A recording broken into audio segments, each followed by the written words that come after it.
chasing us around. Okay, two gentlemen who I know would never lie to me because they are indeed behavioural scientists or inhabit a space in that general aura. From Behaviour Works Australia, part of the Monash Sustainable Development Institute, and here to talk total BS, it's Jeff Payne and Peter Bragg. Good morning, boys. Good morning, Sammy. Good morning, Sammy. Was that true? Are you lying to me? That's the absolute truth. It appears to be a fine morning outside. Well, it is. In and Melbourne, at we least. deserve that, but of course, nature has taken the headlines and taken the reins of late. Let's talk nature. Let's talk good and bad. What are we to make of our relationship with nature when we're also focused on our own minds and our own lives and our own busyness? Sammy, can I ask you a question? Oh, yeah. If I say nature, what are the words that come to mind? Green, tree, river, Keep going. love, serenity. Excellent.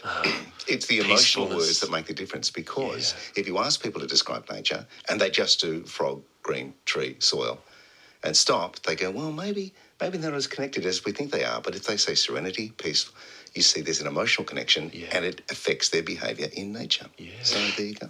And last night you had fish and chips in the park. Yeah. What better way to introduce a segment than to get out in nature and have your evening meal with your family? Exactly. We were, and it was because we liked the grass and the trees and it made us feel less stressed. So that's one of the four benefits of nature. Well, there's lots of benefits of nature, but they sort of go into four categories. One is socialisation, hanging out with people, an opportunity to get out and about, and physical activity as well. Stress relief, obviously, hugging trees, getting back to nature, looking at the sky, stopping to smell the roses, hearing the birds tweet, and medicines. A lot of our medicines come from nature. So it's a funny duality because some of nature, obviously, from COVID, we know that nature can make us sick, but it can also make us better. So there's lots and lots of things other than the experience of nature that are very important about nature and human health. We're at an interesting juncture, though, in the existence of humankind, because in the past, nature was our life. Not ours, but in past generations, you know.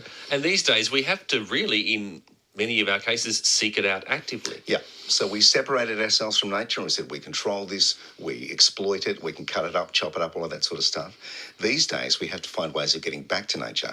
So most of the world, most of the world lives in cities.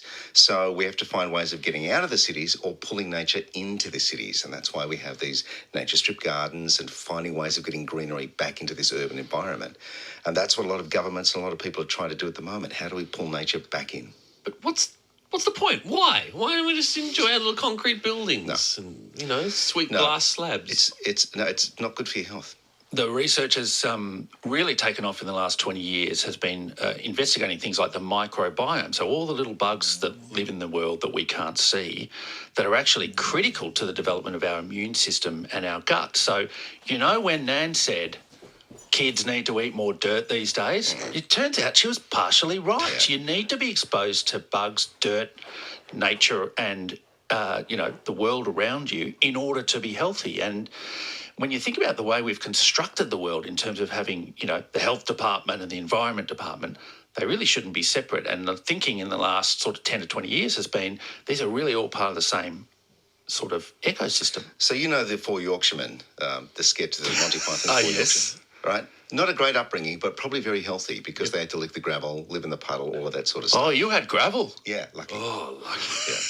And we had to walk so... Look, we have... This is almost... And I don't want to turn to a medical chat, but there is clearly the case to be made that we've sanitised ourselves just into oblivion. Yeah. You know, we're so clean, we're so protected, we're worried about any... And, of course, in the tail end or during a pandemic, it's, an understandable place to be. But in general, it's a world away from the past.